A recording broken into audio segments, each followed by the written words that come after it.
setega begini, saya ajukan beta kaya susing kenal di muka teman-teman.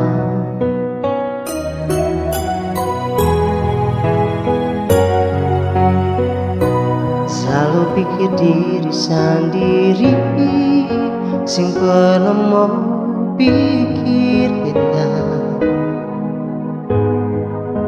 Sampai tiba saatnya saya minta putus, lalu sekas malu beta per semua orang.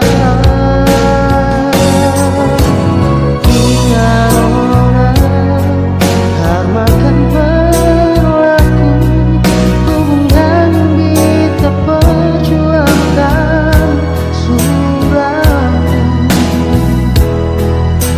Satu kali beta bersabar, dua kali masih bersabar, tapi bukan ke ketiga kali. Sehancurkan perasaan ini, saya yakini semua ini lalu sepi.